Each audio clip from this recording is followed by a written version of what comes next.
নারকেল দিয়ে কচু ডাঁটা রান্না করলে ঘটি বাড়িতে তো বলবে নারকেলটাই বরবাদ।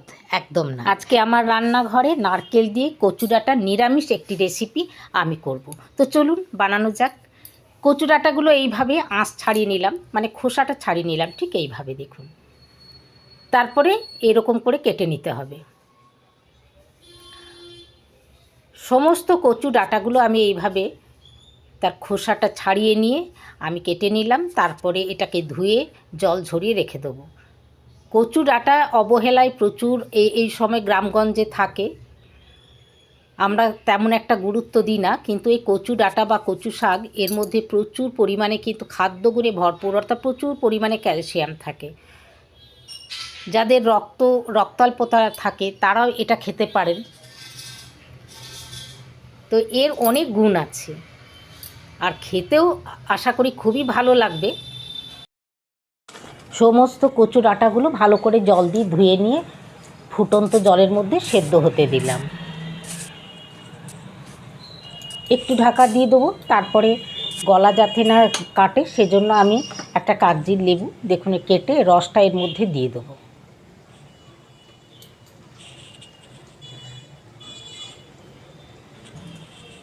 সেদ্ধ হয়ে যাওয়ার পরে এটা আমি জল ঝরিয়ে রেখে দেবো। এদিকে এটা যেহেতু নিরামিষ করছি, আমি একটা নারকেল অর্ধেকটা আমি কুড়িয়ে রেখে দিলাম।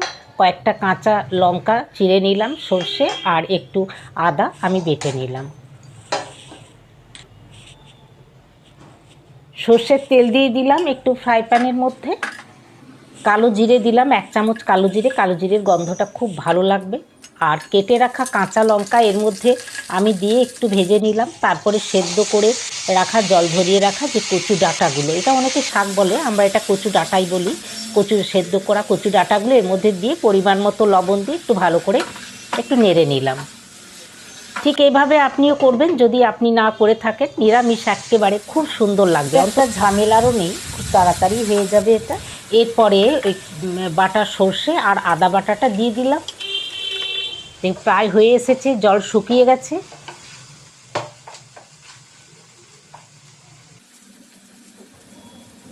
নারকেল কোড়ার পরিমাণটা যেন একটু বেশিই হয়, ভালো লাগবে। দেখুন এটা হয়ে গেল। এরপরে নামিয়ে নিলাম অন্য একটি পাত্রের মধ্যে।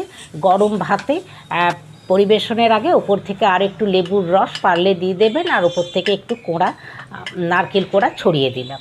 আজকে এই পর্যন্ত, আবার দেখা হবে অন্য ভিডিওতে। নমস্কার।